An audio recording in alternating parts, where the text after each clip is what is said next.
কেউ ভাবছে আর কয়েকটা দিন ডিভোর্স পেপারে সাইন করলেই মুক্তি।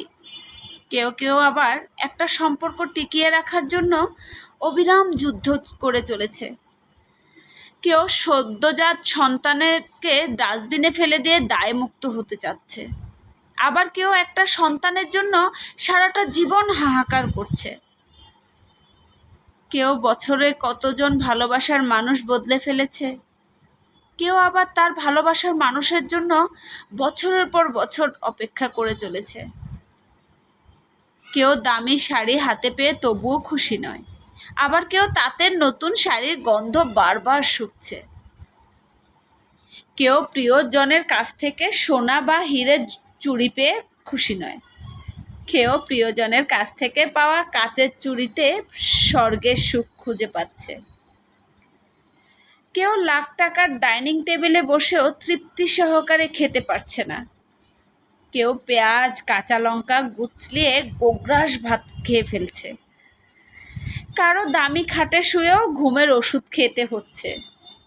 কেউ আবার হিমেল হাওয়ায় অঘরে ঘুমোচ্ছে। কারো পড়ার টেবিলে নতুন বইয়ের সমারোহ, কিন্তু পড়ার ইচ্ছে নেই। কেউ আবার পুরাতন বইয়ের দোকানে চুষে বেড়াচ্ছে পকেট খালি বলে। কেউ বিলাসবহুল গাড়িতে বসে চিন্তিত, সন্তানগুলো মানুষ হলো না, এত সম্পদ রাখতে পারবে তো। কেউ পায়ে হেঁটে পথ চলছে আর মনে মনে ভাবছে, সন্তান তো মানুষ করতে পেরেছি, সৃষ্টিকর্তা চাইলে ওরা নিজেরাই নিজের জীবনটা গড়ে নিতে পারবে। নানান রকমের মানুষ, বিভোর নানা স্বপ্নে, জীবন একেবারেই সাদা কালো আলপনায়। আসলে এটাই বাস্তবতা। সুখ এবং শান্তি সর্বদাই আপেক্ষিক। কারো সব থেকে সুখ জিনিসটাই নেই, আবার কারো বাকি সব ঘাটতি থাকলেও সুখটা আছে। কেউ 2 বেলা খাবার জন্য সারাদিন হাঁটে, আবার কেউ খাবার হজম করার জন্য হাঁটে।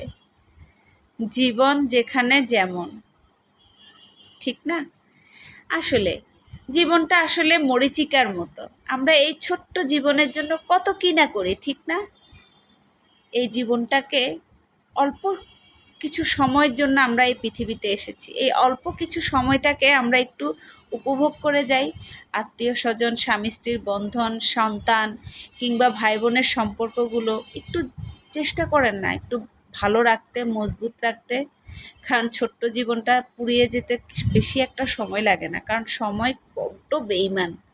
একটাবার যদি ফাঁকি দিয়ে চলে যায় সময়, ফিরত আর আসবে না, কখনোই না। আপনি একটু ভেবে দেখেন, আপনার সেই শৈশবের দিনগুলো কি আপনার এখন ফিরে পেতে মন চায় না? আমার তো বড্ড ফিরে পেতে মন চায়, কিন্তু কই।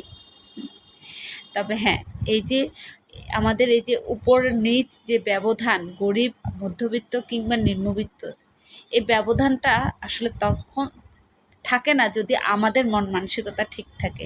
যারা উচ্চবিত্ত আছেন তারা চেষ্টা করবেন নিম্নবিত্ত মধ্যবিত্ত যারা আছে তাদের একটু পাশে দাঁড়ানোর জন্য। দেখবেন সত্যি সুখটা অনেক সুন্দর। শুধু টাকা পয়সার সুখ হয় না রে ভাই, সুখ নিজের কাছেও আছে, চেষ্টা করলেই পাওয়া যায়। আর সুখের চেয়ে বড় দামি আর কিছু হতে পারে না। শান্তি, সুখ, এটাই সবচেয়ে বড় জিনিস এই দুনিয়াতে। তো ভালো থাকবেন। কথাগুলো কেমন লেগেছে অবশ্যই কমেন্টের মাধ্যমে জানাবেন। আমার নাম পুনম, আর আপনাদের নাম কি অবশ্যই কমেন্টে জানিয়ে যাবেন। আসসালামু আলাইকুম।